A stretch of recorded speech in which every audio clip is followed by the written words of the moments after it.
Assalamualaikum, halo apa kabar semuanya? Kali ini saya ingin berbagi tentang analisis conjoin.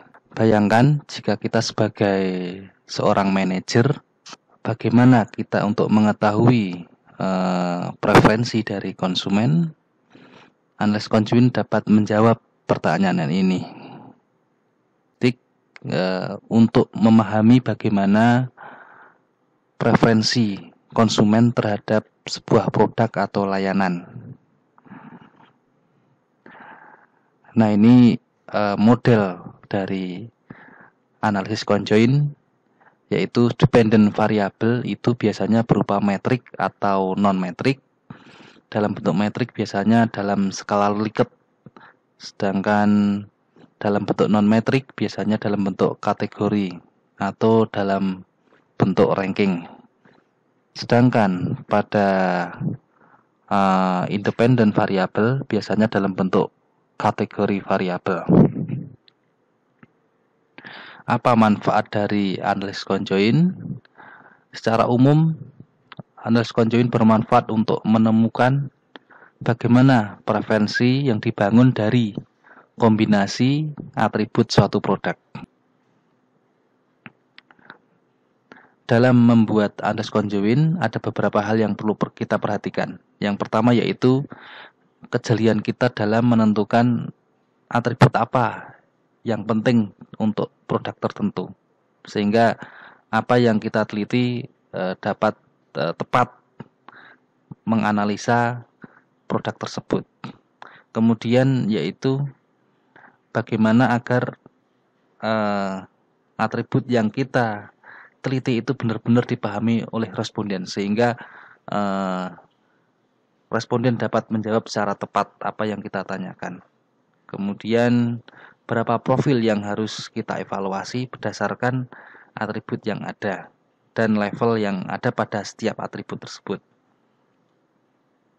Nah, ini untuk case study, saya sudah membuat sebuah contoh bagaimana kita untuk menganalisa dengan menggunakan analisis conjoin. Di sini ada sebuah produk yaitu berupa sepatu, dan dari sepatu ini saya coba untuk mengambil 3 atribut yang penting, yaitu warna, bahan, dan harga. Untuk warna ini ada 3 level, yaitu hitam, putih, dan coklat. Sedangkan untuk bahan ini ada jin, kulit asli, dan kulit tiruan. Sedangkan untuk harga ini ada 3 level, yaitu di harga 500 Taiwan dolar, harga 1000 Taiwan dolar, dan harga 2000 Taiwan dolar. Kemudian apa yang harus kita lakukan dalam SPSS? Nah, di sini ada beberapa contoh langkah-langkah bagaimana kita melaksanakan analisis conjoin. Yang pertama kita perlu membuat orthogonal design, yaitu untuk membuat profil dari sebuah produk tersebut. Nah, ini ada langkahnya. Mari kita praktekkan. Kita buka program SPSS.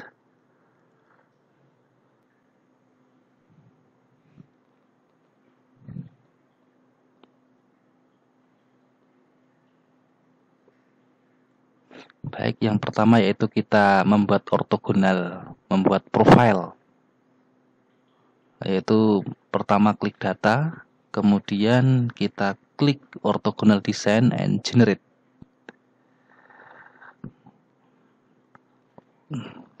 Atribut yang pertama tadi yaitu tentang warna, color.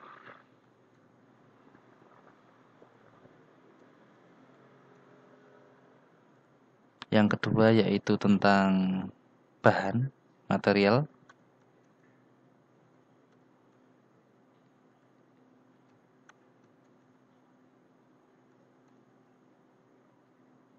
Yang ketiga yaitu harga, price.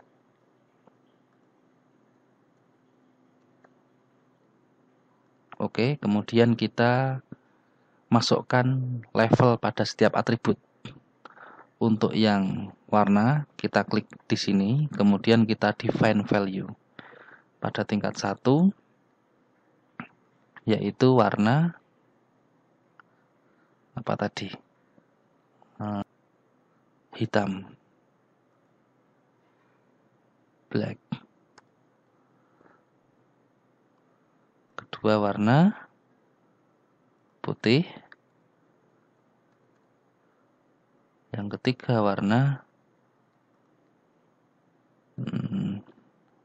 coklat. Continue. Kemudian untuk material kita definisikan untuk 1, yaitu kita menggunakan jean.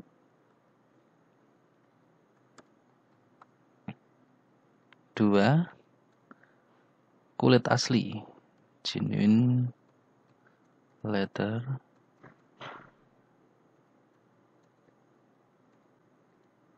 Sedangkan yang ketiga yaitu imitasi leather.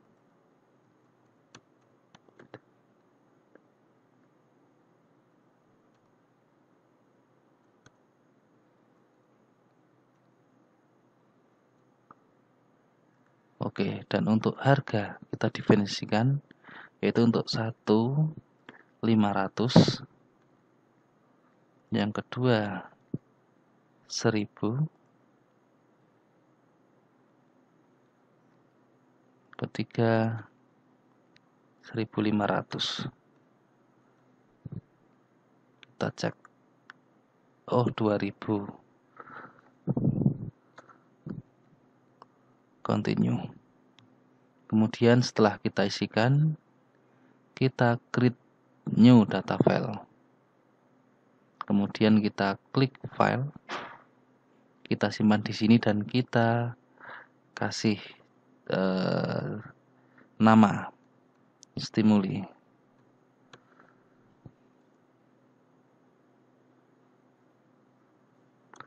Sebenarnya saya sudah punya filenya yaitu di sini, tapi ini sebagai contoh ya.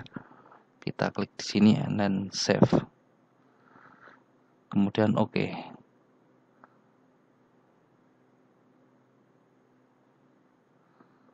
Nah, terbentuk 9 profil, 9 card. Bisa kita cek di sini.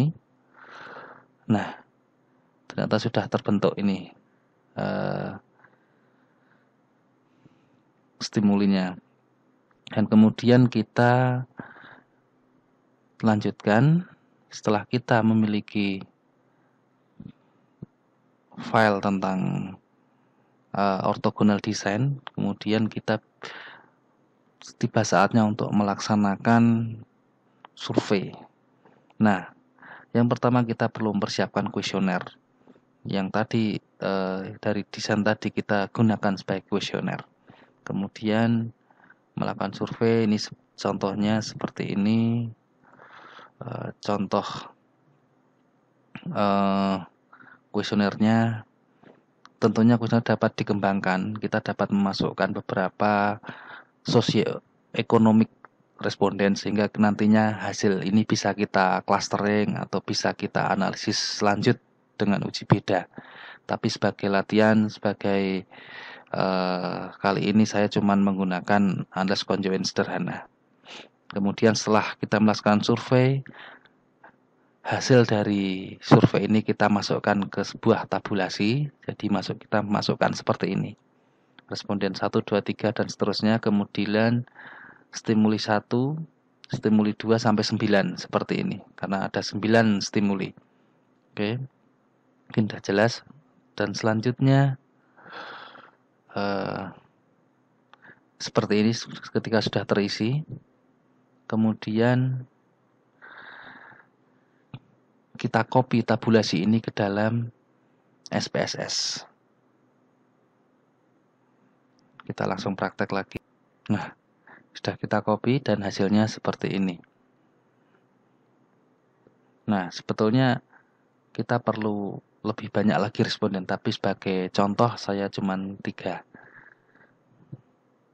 Kemudian setelah kita mempunyai 2 file, yaitu yang tadi stimuli dan file responden, kita bisa melaksanakan analisis conjoin. Caranya adalah dengan mengklik file, kemudian kalau kita belum menulis sintaknya, kita new dan syntax. Nah, tapi apabila kita sudah punya sintaknya, maka kita bisa open syntax. Saya sudah buat sintaknya seperti ini. Jadi pertama yaitu conjoin plan. Nah, di sini kita ketikkan path filenya di path stimuli. Caranya adalah filenya stimuli di sini. Kemudian kita klik home dan ada copy paste dan kita pastekan di syntax. Kita kopikan di sini. Begitu juga dengan responden, sama kita copy paste. Kemudian untuk skor kita ketikkan stimuli 1 sampai stimuli 9. Tergantung pada ini, kita menamai ini stimuli 1 sampai 9. Tergantung nama di atas ini, nama variabelnya ini. Kemudian untuk subjek kita ketikkan responden. Nah, kita sesuaikan dengan ini responden. Kemudian untuk faktor, karena kita pakai 3 atribut, maka kita masukkan 3 atribut, yaitu warna, bahan, dan harga. Kemudian apabila kita ingin membuat grafik, kita ketik plot and all, dan terakhir print all. Kalau sudah seperti ini, maka kita bisa merun analysis conjoin. Mari kita run bersama seperti apa hasilnya. Nah, ini hasilnya teman-teman. Tadi di sini ada 2, yaitu pertama yaitu tentang individu, tentang satu persatu responden. Yang kedua yaitu rata-rata dari keseluruhan responden. Mari kita lihat untuk responden 1. Responden 1 di sini dia lebih menyukai warna hitam karena utility di sini paling besar. Jadi jelas di sini dia menyukai warna hitam. Dan dengan materialnya kulit asli karena paling tinggi. Kemudian harga, dia lebih prefer harga yang paling murah. Jadi untuk menentukan untuk preferensi, kita cukup melihat nilai yang terbesar. Kemudian untuk important value, di sini kita mengetahui bahwa responden 1 dia membuat pertimbangan prioritas yaitu pada harga. Jadi faktor terpenting di sini adalah harga, kemudian bahan, kemudian baru warna. Kemudian untuk korelasi di sini adalah untuk menunjukkan seberapa korelasi antara prediksi model dan data yang sesungguhnya. Nah, di sini korelasi sangat erat sekali, hampir sempurna, sehingga dapat dikatakan model ini akurat. Nah, ini yang sama untuk responden kedua, dan ini untuk responden ketiga, dan ini secara rata-rata keseluruhan. Jadi secara keseluruhan dari 3 sampel kita mengetahui bahwa rata-rata mereka menyukai warna hitam dan bahan kulit asli dengan harga yang paling murah 500 Taiwan dolar. Untuk faktor terpenting yaitu harga, kemudian bahan dan warna. Dan di sini model ini sangat akurat, buktikan dengan korelasi yang tinggi antara hasil prediksi dan preferensi yang sesungguhnya. Nah, ini digambarkan dengan grafik seperti ini untuk responden 1, responden 2, dan responden 3. Nah, ini untuk masing-masing atribut ya. Ini untuk warna, ini untuk material, dan ini untuk harga. Nah, ini sudah kita praktekkan tadi. Nah,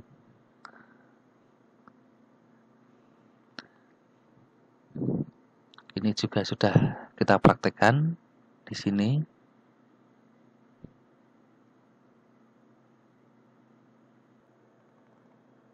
Nah, ini untuk interpretasi tadi sudah saya jelaskan tadi.